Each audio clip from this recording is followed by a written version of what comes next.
When it comes to the issue of race and gender, when it comes to the issue of masculinity, there are few people that hold more credentials on this subject matter than my next guest. This is Gavin Newsom. And this is Jackson Katz. You've got a new book coming out, at least overseas, and we'll see if it comes out here. It's called Every Man. But I mean, that's interesting. Obama, Renegades, and Springsteen. So tell me a little bit more about that.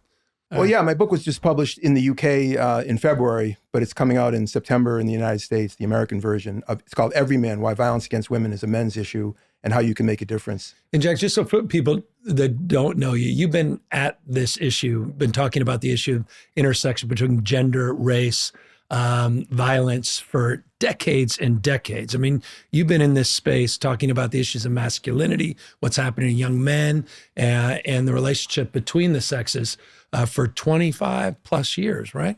Oh yeah, since I was a college student, really, which is a long time ago. And what originally inspired all of this, and ultimately what inspired this book all these decades later, building on what the work you've been doing? Well, you know, as a young guy, and I was a big, athlete in high school. I was an all-star football player, and I came from a blue-collar family. You know, my stepfather was a truck driver and an Army veteran of World War II. My father was a medic in Germany and France in World War II. I came from a family where, it was a blue-collar family, and yet education was a big emphasis. And when I was in college, I started taking courses in subjects that related to, gender and race and other things. And I was learning, I thought I was smart when I was a young guy, but I realized how little I knew, especially about how other people lived. Because I came from a kind of a white suburban background, just north of Boston. Right. And when I started taking classes on gender-related topics and started hearing about women's experiences of violence, and I started seeing women organizing around the fear that they have so often, especially at night, because that was the beginning of the Take Back the Night movement, where women were marching to say, we have the right to walk outside at night. And I remember thinking, when I saw these women, sort of organizing for better lighting on campus, I remember thinking, not that these women hated men, but that they felt like they had the right to walk across campus. And I felt like that was what leadership looked like. I was inspired by it. I was a young student journalist at the time, and I was inspired by women standing up and speaking up for themselves, just as I was inspired by African Americans and what we used to call, in the gay, what used to be called the gay rights movement, which is now the LGBTQ movement. And just put this in context of what year roughly would we be talking about? Roughly around 1980. 80, okay, got it. So it's like I'm a little long in the tooth, but I've been doing this work. So since I started speaking out then, and because I had this background in traditional male culture as an athlete and pretty successful, I knew that I had a platform. I knew that people were interested. When I started saying, hey, sexual assault and domestic violence, this is wrong, guys. This is like wrong, and women shouldn't have to worry constantly about their personal safety. And how would you feel if you were a woman and had to live like that? Yeah. I remember thinking, why aren't more men saying these things? Why aren't more men speaking out? Why is it always, women having to organize and speak out and push for, reforms of the laws? Why aren't men doing this? And I know most men are not abusive, but yet most men don't speak out. And so because I knew I had a platform, I started speaking out. And honestly, I'm doing today, Governor, what I started doing as a 19-year-old. I always say my hair is a lot shorter, not by choice. Right. And I have nicer clothes than I did when I was a 19-year-old guy, but it's the same message. And my book, Every Man, Why Violence Against Women is a Men's Issue, is like what I've been saying for 40 years. It's just that because of my work and other people's work and the way the culture moves, there's an energy now, there's a receptivity to talking about this, thinking about this, right, with the exception of the backsliding that we're doing in our country right now, which is a really dramatic series of steps backwards. And, we can talk about that as well. So when you look back 40 years, did you really feel like you were the lone voice back then? Was there any organized movement or recognition, or was there any political leadership with men in this space to call out that violence against women? Or was it primarily would you describe it as the feminist movement that was really organized behind the women's rights in this space, or at least it was definitely a sort of multiracial, multi-ethnic, feminist, women-led movement. And there was a tiny number of men. I was kind of early an early adapter, as they would say, or adopter. I like when I was 20, I mean, there was not that many men doing this work. Right. And now there are. I mean, there's no question that my work and a lot of other people's work over the last couple of generations has made a difference in terms of normalizing this kind of conversation. But political leadership, very limited. I'm not saying it didn't exist, but it was very limited. And in the public space, it was very unusual to hear men talking about any of this subject matter. And the fact that you started to say this is a man's issue. I mean, what do you mean by that? And how was that received by women that were expressing themselves and leaders in the feminist movement? Was it well received in that respect? Was it understood when you started talking initially about this being a man's issue?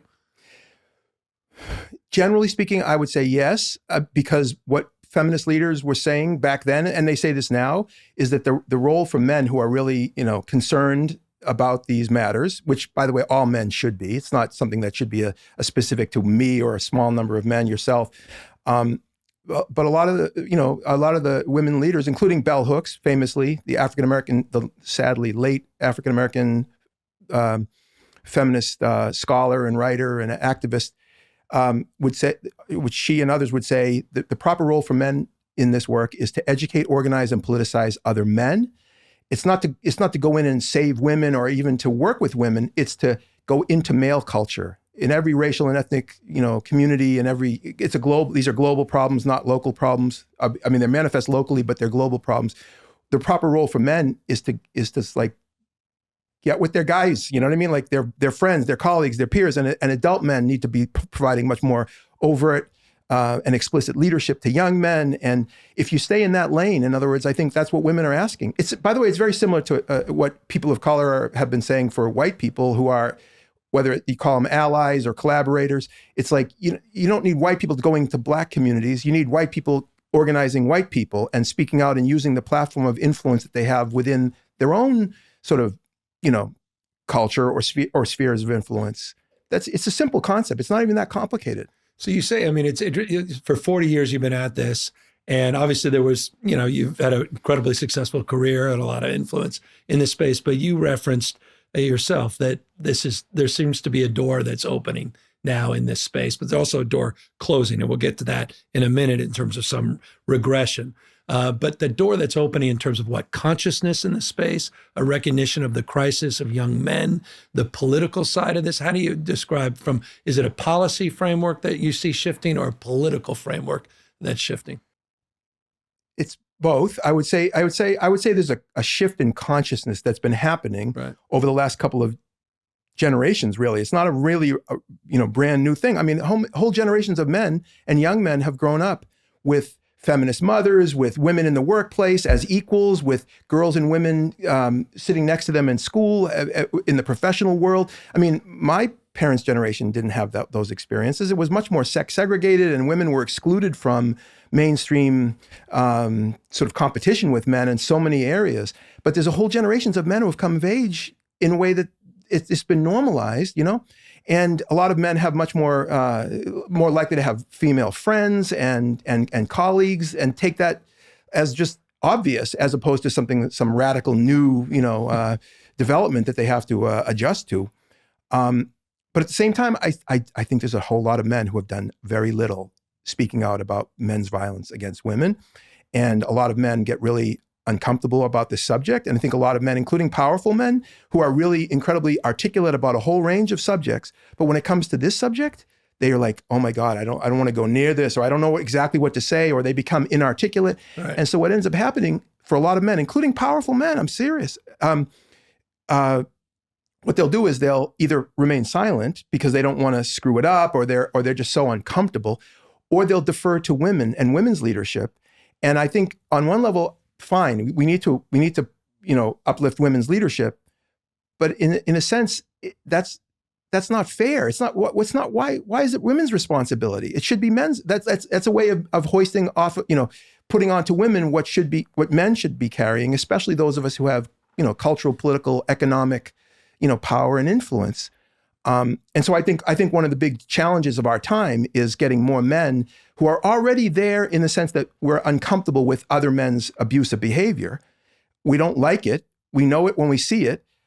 but we don't either know what to say or we feel uncomfortable around it and don't know what to do, and so we retreat. And I think what we need to do is not that we have to, quote unquote, convert the men who are the most deeply, misogynist and angry at women. It's that we have to talk to men. I mean, that would be a good thing, but I mean, that's not where I spend my time. I spend my time with men who already know that gender justice, gender equality, reducing gender-based violence are important things, but they don't really know how or what to do about it. My goal is to empower them and to give them both conceptually and practically the tools to be better leaders and to be better partners, be better, fathers, uncles, teachers, coaches, youth workers, religious leaders. There's so many men who are good men in positions of influence, especially with young people who could be doing so much more than they're doing right now. Contextualize the issue for folks and just sort of, bring us in a little bit on, what are the trend lines we've seen in the last few decades? I mean, when you started this work, was that an apex of the anxiety in this space? Was there just little data, a little research in this space? Are we seeing a diminution in violence perpetrated against women? Are we seeing a return to a little more misogyny? And has it been impacted by culture, social media? Has been impacted even by our politics today? All of that. Yeah. I think you touched on a whole bunch of really important developments. It's a complicated thing. Like social change itself is really complicated. So we're making all kinds of forward progress. There's reforms in the laws. There's a level of consciousness that seeps through, whether it's through the education system, through media. There's so many powerful and empowered women that are vocal and thoughtful around this subject matter, to a lesser extent men. But at the same time, yes, we have had an enormous backlash against some of this progress. And I think right-wing populism in the United States and in Europe and other parts of the world, but a big part of it that doesn't get enough sort of discussion is that it's not just resistance to racial integration and immigration and the increasing, sort of racial and ethnic, heterogeneity of some of these societies that had previously been pretty white. That's a part of it. Part of it clearly is right-wing populism feeds on that energy, that sort of racial grievance. But I think it's also a lot of men who are really put off by and decentered by feminism and by the LGBTQ revolution, which decenters sort of heteronormative, heterosexual men in particular. And I think that has to be part of the conversation. I mean, Trumpism, for example, to me, Trumpism is so much of that is about not just white backlash, but white male backlash against forward progress by women, basically. This is tricky stuff because, can I also say, I also think it's really important that I say, people like me who've been doing the work that I and we have been doing have long made the connection between men's violence against women, men's violence against other men, and men's violence against themselves. Because, suicide is violence turned inward. Mm-hmm. So the idea that sometimes men will say, well, you talk about violence against women. Yeah, okay, what about violence against men? You'll hear this. And I write about this in my book, of course, because this is so predictable. It's like, well, I thought about that. Of course, we all understand this. My friend Michael Kaufman, who's the co-founder of the White Ribbon Campaign, which is the largest global movement of men working to end men's violence against women. It's in like 60-something countries. And it's a great thing. It was started after the Montreal Massacre in 1989, where a 25-year-old man, lined up 14 women in the Institute of Technology and murdered them in cold blood. This is in 1989. And he left a suicide note that said, feminists, blaming feminists for having ruined his life, and he was going to take revenge. Well, a group of men created the White Ribbon Campaign, which is this big public display 2 years later where a man, at the end of November every year, men wear white ribbons. Michael, to say that they're not going to condone men's violence against women, be silent in the face of it. Michael Kaufman wrote this essay in 1987 where he connected men's violence against women to men's violence against other men to men's violence against themselves because they're all connected.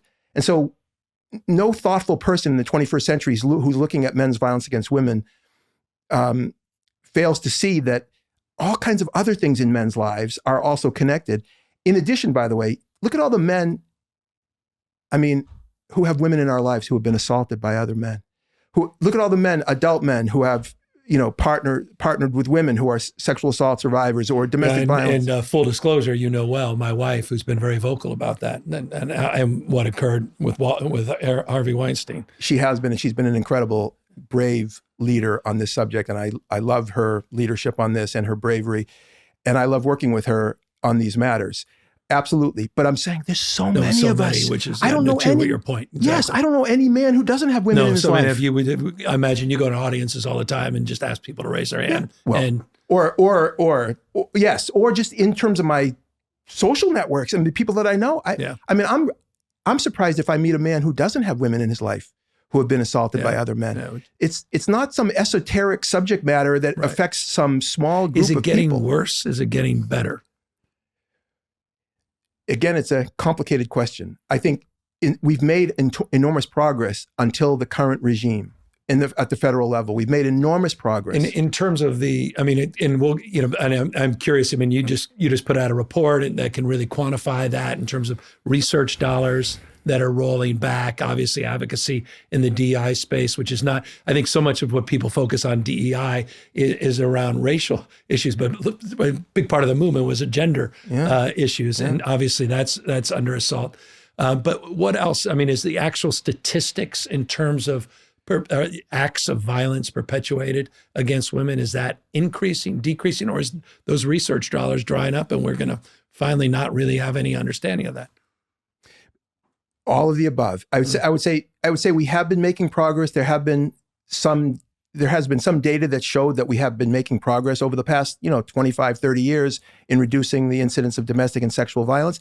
But the flip side is you don't know fully because the vast majority is never reported. Yeah, it's underreported. And then when you're effective at raising consciousness, when you're effective at providing services to victims and survivors, when you create an environment in an institutional setting, whether it's in a corporation or obviously in a school or some other, in the military or at some other setting, if you create an environment where people feel comfortable coming forward to access services or to say that this has happened to them, then they're going to come forward. But if you create an environment where the institution is non-responsive, then they're going to remain silent. And so when all these programs are being cut, one of the effects is people won't come forward because they'll be scared that or they'll be doing a cost-benefit analysis. They'll say, you know what, it's not worth it. Because why do I want to be re-injured by the system not being responsive to my needs and put myself even more position of vulnerability?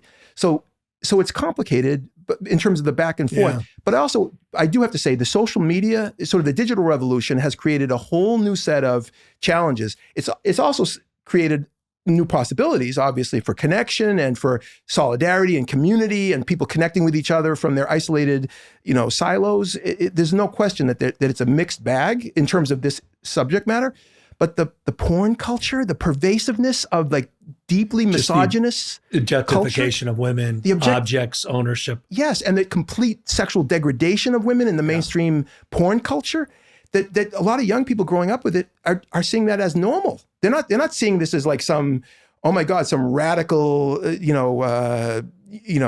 new development. They're more like, this is what sex is supposed to look like. It's some of it's just incredibly abusive and cruel. We're not talking about sexual expression here. We're talking about cruelty and misogyny enshrined in the sexual act. And a lot of young guys, who think that that's normal. What ends up happening in some of these relationships is guys are doing things to women, like in heterosexual relationships, non-consensually. They're starting to strangle them during, non-consensual strangulation during consensual sex and things, thinking that it's normal. Yeah. And it's unbelievable. Have you seen adolescence? Yeah, I didn't have the guts. I did, back to my wife, Jen, she wanted me to see it. And I did the opening scene, realizing the depth of it as a father. At this age, right? We've got 4 young kids, 2 boys, and social media is just encroaching upon their lives and our lives in a profound way. Well, I appreciate that. And I'm going to say this, spoiler alert, but I have to say that the main actor, or one of the main actors, Stephen Graham, the British actor who is also one of the creators and the co-writer of the piece. Yeah. Brilliant. This guy's brilliant. Right. He talks about this publicly. He talks about it on Jimmy Fallon. So I'm not giving away something that isn't like a mainstream sort of, sort of plot point. But I think one of the most powerful things about the story, and one of the reasons why it caught on so much, I mean, caught on like in the way that I think it might be the biggest Netflix success ever. And in the UK, something like half the population has seen the thing, okay? Anyways, the point is the storyline about the father and his feelings of failure for having failed to protect his son. And he thought he was doing a good job. In other words, this was a heterosexual, heteronormative family, blue collar family. He's a plumber. Thought that he was doing what his father didn't do for him. And just quickly, it's a 13-year-old kid. 13-year-old boy who murders his classmate. And what's in the background of the whole piece, they don't really foreground it, but it's certainly always there, is the manosphere, the misogynist manosphere. That's the Andrew Tate world, where this young boy had been in his room, so his parents thought he was safe. He's in his room. They're doing their job, and meanwhile he was immersed in that whole world. The reason why I think that so many people resonate with this film, including men and myself, I'm a father of a son. I have a young son. He's in his 20s, but he's young guy. I think it resonated with a lot of men because of the father's pain, and how badly he felt he had let down his son, as well as, of course, the girl and her family, because she was the primary victim. Yeah. No, I mean it speaks with unpacking all of that, and I want to get back to this manosphere, and I think you alluded to it in the context of social media, but even unpacking that a little bit, you made a point and reinforced a point today in a report you just put out that there is now a big setback in this space. I mean, there's a very intentional, organized effort now with the current administration, the Trump administration, to vandalize a lot of the progress in the space. Yeah. Yes, and it's disgraceful. Let me just say, I'll just use that word. It's disgraceful, and it's harmful to women, but it's also harmful to men. I'll give you an example. The military. I've been working with the military. I created the first gender violence prevention program in the United States Department of Defense, 1997. We started out in the Marine Corps, and I and my colleagues have been working in that space for a long time, 27 years or something. And there's all these great people, men and women, and uniformed military and DOD civilians. And I was on the U.S. Secretary of Defense Task Force on Domestic Violence in the military. This is back in 2000. I mean, there have been so many different talented people, including uniformed military leaders, who are on board with knowing how important it is to talk about this stuff, to have programming, to create, it's for morale purposes, for mission readiness purposes, for all these reasons. Having this kind of educational process within the military space is really important. And it's being all just radically cut back. Yeah. And it's absolutely disgraceful. And I'm saying this as somebody who's been working in that space. And if anybody thinks that it's somehow anti-male, this is the subtext of all this, right? That somehow it's anti-male to talk about sexual assault or domestic violence. This is BS. This is BS. They frame it in the wokeism, just more woke BS. Right. And I'll call BS on that. Amen. Because there's so many good people, including really powerful men in that space. I mean, I've worked with so many powerful military leaders from the generals and colonels and admirals at the highest level of authority, but also when I started working in the Marine Corps, we were working with it was called a Sergeant's Major Initiative. It was an enlisted leadership initiative. We were training sergeants. These are generally men, and the Marine Corps is about 94% male, so there are women, but it's very much a male-dominated space. Let's be clear.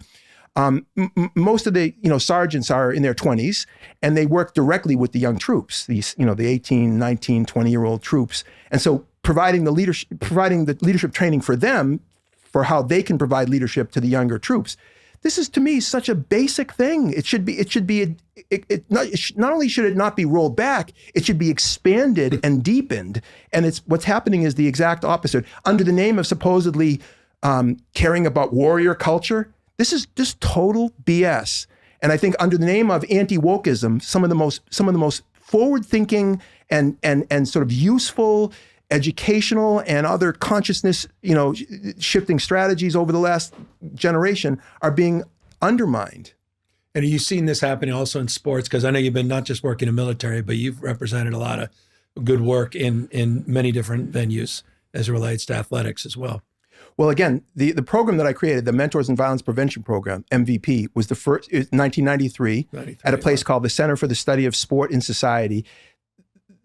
that's an institute that was created by Richard Lapchick, Dr. Richard Lapchick, who was a pioneer of combining sport and civil rights activism. His father was Joe Lapchick, one of the pioneering players and coaches in the NBA, who was a white guy, Joe Lapchick. He's in the Hall of Fame. I mean, this is an NBA guy. He ended up as the coach of the New York Knicks, and he was the coach of the St. John's men's basketball team. This is the father.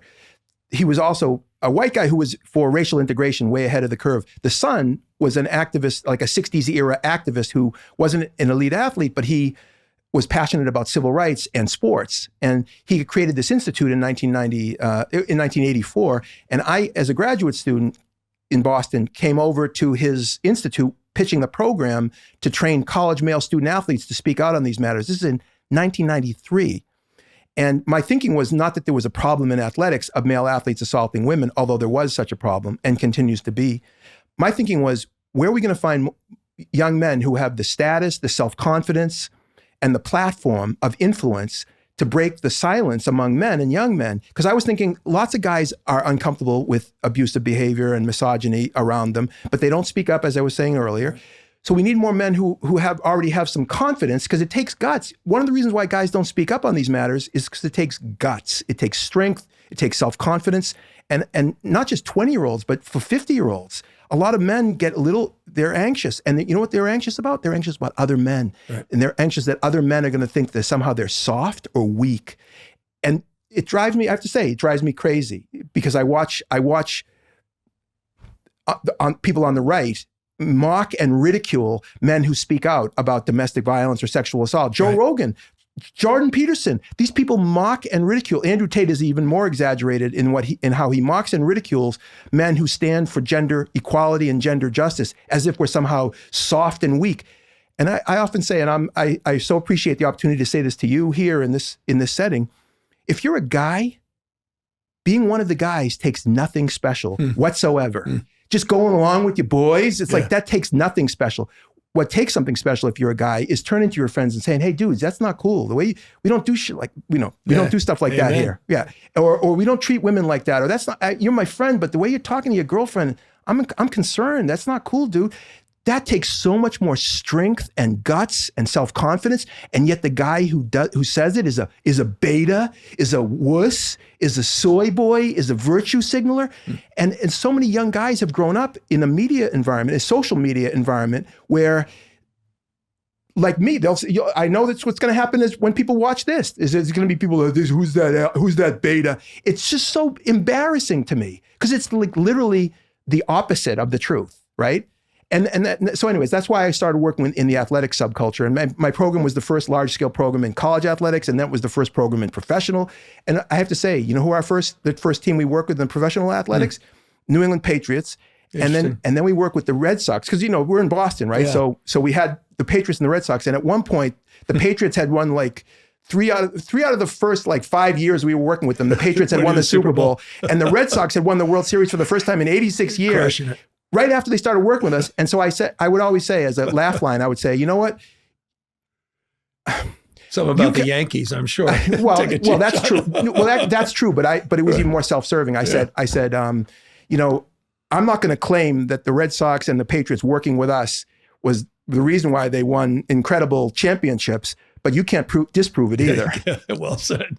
So back to the Manosphere, because you mentioned Joe Rogan, you mentioned Joel Peterson, obviously mentioned Andrew Tate, who, respectfully need not be mentioned much. I mean, even by extreme standards, he's in unique spectrum. That said, he's also been embraced by members of the Trump administration and Trump himself, yes. Which full disclosure. But talk to me about the Manosphere. I mean, what is it? And who, by the way, who are some of these folks? I mean, people I think have heard of Joe Rogan. If the average person may not have heard of Joe Rogan, then obviously heard something about him when it came to Kamala Harris, not deciding to go to Austin to go on his podcast, though few people likely were first to learn about him with that alone. But Joel Peterson's someone not everybody knows. Who else in this Manosphere? What is it? How do you define it? And when did you start to see the emergence of it? And how real and consequential is it in the context of this gender conversation? Well, it was certainly a small sort of dark corner of the internet for a number of years, where men who were many of them really angry at women, at feminism more generally, and at women. And many of them were men who were divorced, who had custody battles, who were really angry at both the courts, in some cases their wives or their ex-wives, because they didn't have access to their kids. And some of those men were abusive, some of them weren't abusive. It's a complicated picture. And when it comes to the messiness of relationships, I mean, who knows, but there was a sort of men's rights movement which was organizing itself, and then when the internet came into the picture, they were organizing through connecting with each other through the digital universe, and it was called the Manosphere, and it was again a small sort of corner of the internet. It's become completely mainstream now. Right. So Donald Trump's election in 2016 was a big accelerant to the mainstreaming of the Manosphere, and now a lot of young people, young boys in particular, but not exclusively, but certainly young boys and young men get drawn into the Manosphere. And by the way, not necessarily because they're, ideological. It's not because they have like a critique of feminism or something or anything, or masculinity. It's more like the algorithms draw them in. Yeah, they may be learning about on a YouTube version of a video game they like, and all of a sudden there's an ad.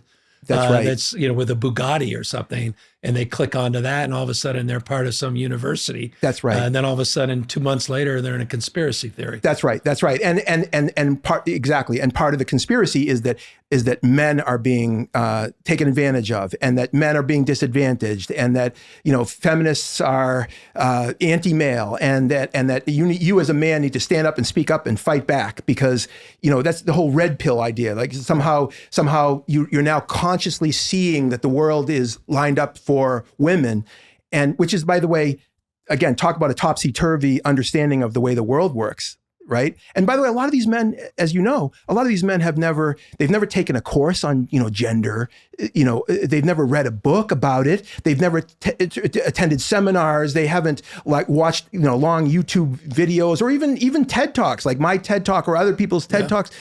They haven't had much exposure, but they have heard that, feminists hate men, and especially white men. Let me just say, this is one of the things that I think is really great about you doing this podcast and the kind of people that you've been interviewing. You're having a dialogue. I think a lot of young guys don't hear any conversation like this whatsoever. And certainly if all they're listening to is the Jordan Petersons of the world and and Joe Rogan, and by the way, Joe Rogan has enormous influence, and he's not particularly ideological, although he does platform people right of center, and he's very conspiratorial in the way he thinks. Though not long ago he was platforming Bernie Sanders. I mean, on the other side of the political spectrum in that respect. Yeah.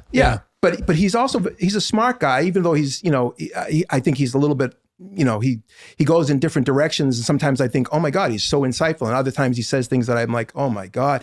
But he does, he interviews, theoretical physicists, and he has thoughtful conversations, and my son and others that I know, and I enjoy listening to him. So this isn't just a complete, sort of dismissal of Joe Rogan. Yeah. I do think the Democratic Party has done a horrible job of outreach to men, and I think it's not just about Kamala Harris failing to go on Joe Rogan, although I think that was a mistake. I don't think that that's unique to Kamala Harris and her campaign. That's right. I think the Democratic Party as a party has done a really poor job for 50 years at outreach to men. So I want to unpack that a little bit, because it connects to the Manosphere, and it connects to what's happening with podcasts and how media is now consumed. And that's been, again, an expertise of yours. It's sort of the intersection of race and violence and gender, but also the intersection of gender and media. But there's this larger trend line that also connects, and that is men are not doing well. Right. I mean, suicide rates 4x, the addiction rates 3x, 12 times more likely a man to be incarcerated. You look at obesity rates, dropout rates, you look at graduation rates, you look at discipline, you look at all of these larger issues that you've been focused on in terms of violence. I mean, this is a crisis, arguably. I mean, this is a serious, serious crisis, the state of men. And it's not just white men, it's young men. I mean, what is going on in this space? And what have you, I mean, you've talked in terms of hyper masculinity. You and my wife, full disclosure, were part of a film you guys worked on together around women and girls called Misrepresentation. But then you followed up a decade ago in this space with a film called The Mask You Live In, about masculinity. Hyper masculinity, man up, be a man. and you called out in that film a lot of these stats a decade plus ago. And so I think you're right to call out the Democratic Party. Where the hell have we been on this topic? We see where the Republicans have gone with it and to exploit, I think, a little bit of it, not necessarily to solve for some of it. But what are these trend lines? What do they mean to you? And what have you gleaned from it? And what the hell is going on with young men in this country and maybe around the world?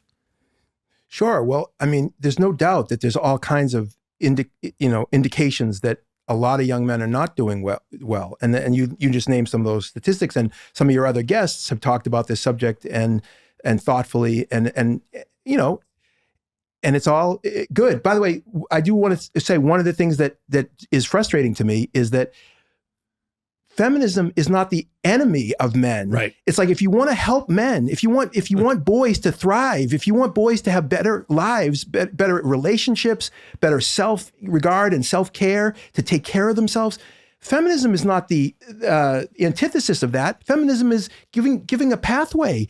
Can I also, let me just a related point. Yeah. The men's health movement, which is a small but growing movement of people who are looking at ways in which cultural ideas about manhood, and this is again around the world, it's not just in the United States, but have contributed to men's health problems, both in terms of risk-taking behavior and certainly in terms of health-seeking behavior. In other words, men not going to the doctor, men not going to the dentist, men not going to therapy, dealing with self-medication rather, like through the bottle or through drugs, rather than going to get, professional help like therapy, because that's unmanly to do. In other words, the impediment to doing that is a belief about manhood. Like, a real man sucks it up. A real man just deals with it. The men's health movement, which is an important movement to say the least, is directly connected to the feminist-led women's health movement. In fact, one of the major events in the women's health movement was the publication in 1972 of a book called Our Bodies, Ourselves, published by the Boston Women's Health Book Collective, which was one of the first interventions into the public conversation about how women's health was affected by gender, ideas about femininity, and how the healthcare system was set up for men and not for women. Anyhow, the men's health movement, some of the major figures in it, including my friend and colleague Terry Real, who wrote the first major book about men's depression called I Don't Want to Talk About It, Overcoming the Secret Legacy of Male Depression in 1997. People like Terry Real talk openly about how his ideas were informed by feminist, intellectuals and activists and practitioners in the women's health space, in the therapy space. And yet the average guy who cares about women, men's health, and listens to Manosphere figures talk about how feminists hate men, they have no idea that some of the most thoughtful people about men's health are direct products of feminist ideas and feminist activism. And I think one reason why I think that's important is because we have too much artificial division between men and women, and I think the right thrives on this division, and it's dividing people from each other rather than bringing them together. And I think part of what I do in my work, and I think you do it as well, but I think certainly what I do in my work is, because I come from a fairly traditional background, and I have all this experience in sports culture, in the military, and working with traditional men. I've been in all 50 states. I work in red states. I work with really traditional men in every, sector you can imagine. Men can have these conversations and with each other, with women. It's not so polarized, but I think if you go into these manosphere spaces or the political spaces or Fox, or you watch Fox, or you listen to talk radio, conservative talk radio, which I've been listening. I started listening to Rush Limbaugh in 1990. I know this stuff really, really well. Well, we had on one of the OGs who was the number 2 on radio, Michael Savage, who was out right where you're sitting just a few weeks ago on the podcast. That's right. About that history as well. That's right. And by the way, these guys created a formula that made a ton of money for them and a lot of other people, and dividing people and making caricatures of people that they don't agree with. Rush Limbaugh did it fabulously and ridiculed and mocked, feminists and women who are trying to be treated with respect. So you're basically, this goes, I think this is the real dialectic, right, on this topic. It's a difficult one because people to see it's one or the other. It's a binary, that somehow it's a zero-sum game, that that you are somehow diminishing the feminist movement if you're trying to elevate young men, or if you're elevating, or the opposite. I mean, how do you start to, there's more of an abundance mindset. What's good for the feminist movement is good for young men, is the point I guess you're making. Is that the point you're making? Yeah. Yes, but it's, I have to say it's complicated, because people can say, well, there's only so many jobs, and if women are getting those jobs, then it's going to be harder, competition for the men. But you know what? If you believe in merit, if you believe in democracy, if you believe in fairness, and you believe in fairness, I think fairness is to me the governing issue, right? I believe in fairness, flat out. Women, if women are smarter than men, if they work harder, if they're more talented, then they deserve the job. It's like, you don't deserve the job just because you're a man. Meritocracy in that respect is certainly showcasing itself in education system, and certainly higher education, which women are on pace in half a decade to be 2 to 1 of college graduates in that respect. That's right. And by the way, anti-intellectualism is deep in American culture, especially among men. The idea that if you're somehow smart, you're a wimp, or you're condescending because you're educated, you're condescending to people who don't have an education. Right. And I appreciate that certain members of the educated classes can be clunky, to say the least, in terms of the way they communicate with people, like with a less pedigree in terms of their education. I don't think I'm like that, but I do think that that's a real thing. But the idea that being somehow intellectual, being somebody who reads, who engages with ideas, is somehow makes you weak and soft as a man, or less than a real man. This is the most self-defeating idiocy that I could ever imagine, and yet it's fed daily in the popular discourse, especially in right-wing talk radio. So what the hell is going on with young men then? What's going on? Well, I think it's a complicated world. I think a lot of women, for example, have been pioneering new ways of being women in a very diverse and changing, sort of historical, social, context. And I think a lot of men are as well. We're just trying to figure it out. Like, what does it mean to be a good father? What does it mean to be a good husband? What does it mean to be a strong man? If historically being a strong man meant you're a protector of your family and a provider, but then, your wife, say you're a heterosexual man and you're married. What if your wife is like making more money than you? What does it mean to be a provider at that point? You know what I'm saying? What does it mean to protect your kids when people are dropping off their kids at school and they're worried that their kids are going to get shot in a school shooting? So are we protecting our kids effectively, or are we actually, through bad policy, making our kids more vulnerable? So I think guys want to do the right thing. They want to be respected. They want to be strong, but they don't really know exactly how to go about doing it. And because of the changes in women's lives, and again, I'm making a wildly general statement, and it's complicated by class and race and ethnicity and all these other categories. I appreciate that. Intersectional thinking is not just a slogan. It's real. It's like people have complex identities, right? And they occupy complex social positions. But I think a lot of women have been doing incredible things to sort of upend centuries, millennia of tradition.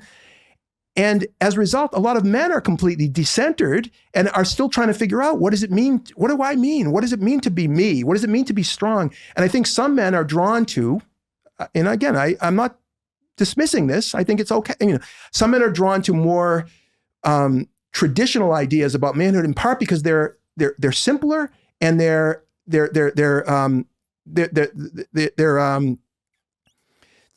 just less complicated. Like, so for example, celebrating physical strength. I mean, and by the way, Trump, in his way, he's no intellectual, right? But he has a visceral understanding of some of this.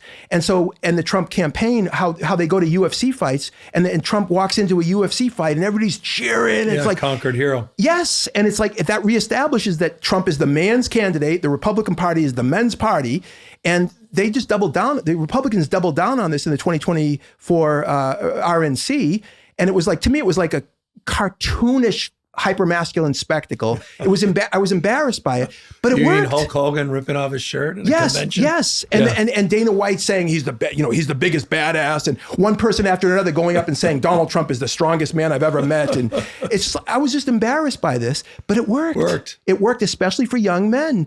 But you knew it was going to work because you wrote books on this. Yes. You wrote a book about about Hillary Clinton and Donald Trump. You wrote a book about masculinity and leadership. I did. yes, I saw this coming decades ago. Yes. I mean, it wasn't, and by the way, Reagan, I mean, how do you think Reagan was marketed to the, I mean, what your predecessor as governor of California, how Reagan was marketed to the American population was he was a cowboy riding in from the West to save a degenerated, liberal establishment that's soft and weak, and the Iranian hostage crisis, and Ronald Reagan is going to come in. John Wayne wasn't available. Ronald Reagan. Yep. And it didn't start there, but it accelerated with the Reagan administration. And for the last 40 plus years, one of the biggest challenges that the Democrats haven't risen to is how do you, on the one hand, represent the interests of the ascendant classes of women and people of color and LGBTQ, and hang on to one of the key parts of the New Deal coalition, which is, blue collar white men. Yeah. And how do you do that at the same time? And it's really a complicated challenge. So what's the answer to that? It goes back to the Democratic Party. It's interesting. The DNC, they didn't necessarily platform. And they platformed pretty much every group, but they didn't platform a group that's struggling to be heard and identified as struggling. Right. That are looking for meaning and purpose and mission, that you, for a long period of time, have recognized are feeling these pressures, or these macro pressures. I mean, why do you think the Democratic Party did not meet that moment? Do you think the Democratic Party is waking up to that moment? Maybe it goes back to my question a little while ago about what does this moment in this conversation mean? Why do you feel like, is it because of the political opening in this space? More people are having this conversation about men than they have in the past. That's actually illuminating even more of your work as well. Yeah, there's so many pieces to that. I would say the crisis of right-wing populism and Trumpism is focusing a lot of people's minds. I think a lot of people who were kind of asleep at the switch a little bit, and they thought, the Democrats could just keep going without really addressing this complex set of identity issues, especially involving men, without being seen to somehow be selling out women, or, and I think the consultant class, I think a lot of political consultants haven't been on this. They haven't understood this dynamic, the dynamic of men and speaking to men, and how, Steve Bannon, one of your former guests, Steve Bannon says, everything is narrative. This isn't about ideology. It's about narrative. And I'm one of the co-founders of an organization called the Young Men Research Project, right? And we started in early 24 and way before the election, trying to push the Democratic Party, but not just the Democratic Party, journalists, people in the media, to think about the young men's vote, to think about how to speak to young men, because we were, worried about the slide over to the right of young men. And by the way, young women moving to the left, and politically, and young men moving to the right. But it's not ideological. In other words, the same men who voted for Trump, young men, many of them, they're pro-choice on abortion rights, and you've been a strong leader on abortion rights. And unapologetically, which is, by the way, what we need. We need unapologetic leadership from the Democratic side on things like women's rights. But when it comes to strong labor unions, when it comes to action on the climate crisis, when it comes to increase in minimum wage, issue after issue, young men are progressive. By the way, but then it they voted bears for Trump. out. There's some interesting statewide elections. Overwhelmingly went for Trump, but supported a portion of reproductive freedom and supported minimum wage increases. That's right. That's fascinating. Same exact voters. Because it was about identity, not ideology. In other words, the identity politics. This is what identity politics are always. The Democrats are always accused of playing identity politics when they talk about issues relating to women or people of color or LGBTQ or something. But the Republicans have been playing identity politics with white male voters for 50 years. Richard Nixon started playing identity politics when he started talking about the forgotten man and the silent majority. Silent majority welfare queens. Whole thing. Yeah, they've been playing those games. Yep. Exactly. Identity politics. But it worked again in the 2024 election. And I think a lot of young men were basically being told that the party that cares about you and the party that is the men's party is the Republican Party, and Trump is the man's candidate. And the Democrats are the party of women and non-masculine men, right? And that was the mainstream message to young men, and young men who are low engagement voters. In other words, what does that mean, low engagement voters? It means they don't pay close attention to politics. Yeah. They don't read. They don't engage in political discourse. They don't, read think pieces in the Atlantic. You know what I'm saying? They're not where I am every night on MSNBC or Fox or Newsmax or CNN. Yeah. No, but they're hearing on. And by the way, one of the things that we do in the Young Men's Research Project is we're looking at all these different ways that the media ecosphere that young men are inhabiting are not necessarily overtly ideological. Exactly. In other words, a lot of them, they're just talking about comedy. They're talking about working out. Right. They're talking about, eating healthy and, relationships, sports. Yep. But then they throw in some politics. Like they throw in a little bit of politics and Trump, he's a guy. He's a guy's guy, And then this fight, which is, by the way, let me just say, I was impressed. I mean, it was incredible. Guy got shot. It was extraordinary in the moment. Yeah, I didn't acknowledge. Yeah, and so good for him. It's like, but then Charlie Kirk comes out and says, if you're a man after the assassination attempt and Trump's response to it, if you're a man and you don't vote for Trump, you're not a man. Yeah.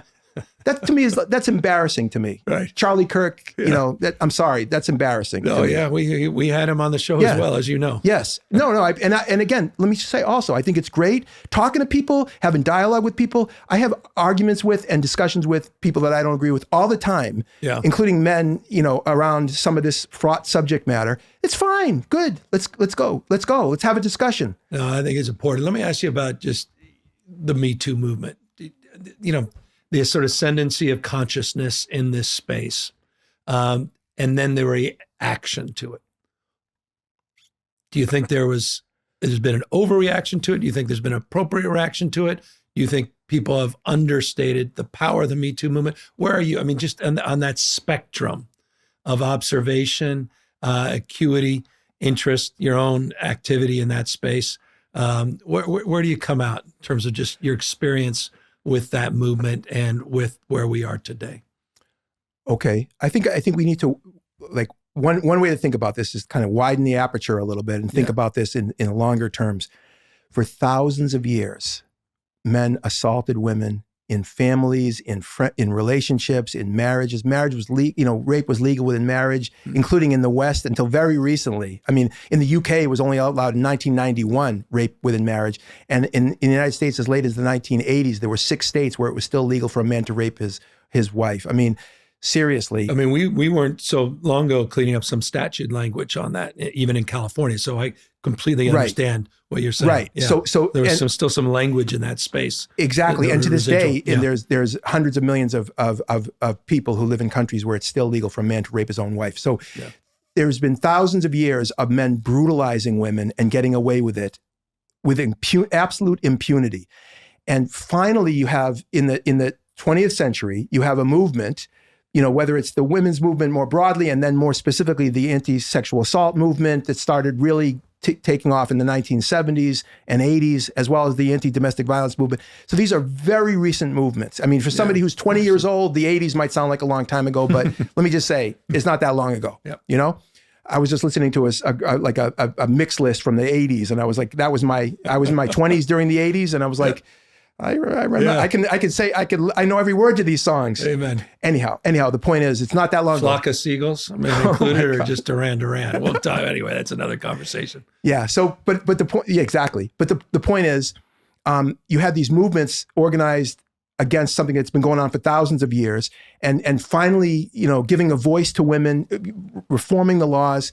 And then because of the internet, because the incredible digital technology that allowed the voices of women to be heard in a way that they had never, ever had the opportunity to be heard. The Me Too movement happened in part, not just on the ground because of women coming forward, but it became possible because of the technology of communication and the digital revolution. So many of the women who came forward to say, this is what happened to me, this is my truth, this is my experience. Yes. Those women were speaking not just for themselves, but for literally billions of women and girls who had never, ever had a voice for thousands of years. And so were there examples where it went over the top and where due process for men who were accused of crimes, was not taken seriously? Yeah, I'm sure there was. And I'm empathetic. And I always say this because I do gender violence prevention education. I've been doing this for a long time. If you're a man who's been, falsely accused of some crime that you didn't commit. It's a horrible thing. And there, but for the grace of God, go I and other men. So I'm not saying it's okay. It's horrible and it's unacceptable. But, the vast majority of sexual assault is never even reported, much less falsely reported. So I think a lot of men have this falsely inflated sense of their vulnerability to false accusations. And what ends up happening is that this narrative develops that all these women that come forward, they can ruin a guy's life easily. And meanwhile, we know how difficult it is for a woman to come forward and how unlikely it is that she's going to call that upon herself unless something really happened. Now, having said that, I do think there were some excesses, and there were some statements, certainly by women and others, that were dismissive of men's concerns about being unfairly targeted or falsely accused or what have you. But I think overall it was a step forward. But it's messy. Life is messy, and social change is messy. And I think we have to give each. And I'm just going to say this. I mean, I'm not the czar who can make these issue these kind of edicts. But I would say we have to give each other a little bit of a break. I mean, we're all struggling to try to be treated with respect and dignity, try to live, lives of dignity and in relationships, and with all these complexities of race and gender and sexuality swirling about, it's not easy. And navigating that space. And so I think what's happening with a lot of young men is that they're really confused, they're really befuddled. And I think a lot of adult men are too. So it's not just the young guys that are befuddled. And so part of the reason why so many young guys are befuddled is because the adult men that they look to for guidance are themselves often bewildered. What am I supposed to say? How am I supposed to? My wife wants me to be strong. She wants me to be powerful, but I'm also vulnerable. And when I express vulnerability, then she's uneasy about that because she wants me to be strong. And I'm not sure what to do. And this is therapists, for example, couples therapists deal with, I'm not a therapist, right? But I know that couples therapists deal with this every day. And Terry Real, who's this brilliant, couples therapist, he's, by the way, Bruce Springsteen and Patty, his wife Patty's couples therapist. And I'm saying that because Bruce Springsteen literally wrote the foreword to Terry Real's latest book, which is called We. It's about relationships. And Bruce Springsteen is like, he's like a guy's guy. He's like the prototypical American guy, right? Here. And that's the best. He is, but he's also extremely self-reflexive and vulnerable. And it doesn't make him any less of a sort of alpha rock star to be able to say, he needed therapy, and he needed therapy for his own stuff with his own father and his relationship with his wife. And, and it was really important to have support in this sort of environment. And this notion that vulnerability is somehow weakness, this is one of the biggest lies that young men get sold. But there's the pressure on young men to be sort of sucking it up and pretending that they've got it all going on because of the narrative that they're hearing is that a real man does that. And again, some of those Manosphere figures that we've been talking about, including, by the way, Donald Trump, who says it all the time. You don't admit weakness. You don't acknowledge mistakes. To me, that's a sign of total insecurity rather than strength. But I think we need strong adult men to model vulnerability not as weakness, but as I'm confident enough to say that I don't have it all figured out. I'm confident enough to say that, you know what, I make mistakes too, but I'm still going to get back up on the horse. I'm still going to do my thing. And hearing professional athletes say it, I think it's one of the reasons why it's so powerful to hear like professional male athletes in this case who have mental health challenges, who will say, you know what, I have panic attacks. I'm a great professional athlete, and look at me. I've succeeded at the highest level in my sport, but I have issues, and that's okay. Michael Phelps, the greatest men's swimmer of all time. This is really a powerful part of this. And last thing I want to say about all this, I appreciate all the opportunities you're giving me to say these things. Sometimes people will say to me or to other men who talk about the issues in this way, they'll say, you're trying to make men soft and weak. And if you listen to Fox News, they say it all the time. The wussification of America. The liberals are trying to wussify America. They're trying to make men soft and weak. And to me, it's a cartoon. It's like watching a satire. But I reject the idea that I and others are trying to make men soft and weak. I think I want to be strong. I think I'm a strong man. I think that I want my son to be a strong man, and he is a strong young man. The question is not whether we want men to be strong. The question is, how do you define strength? And how do you define strength? Is it this cartoonish ability to impose your will on another person and dominate? Is that strength? Really, in the 21st century, are we supposed to take that seriously as the definition of strength? What about moral courage?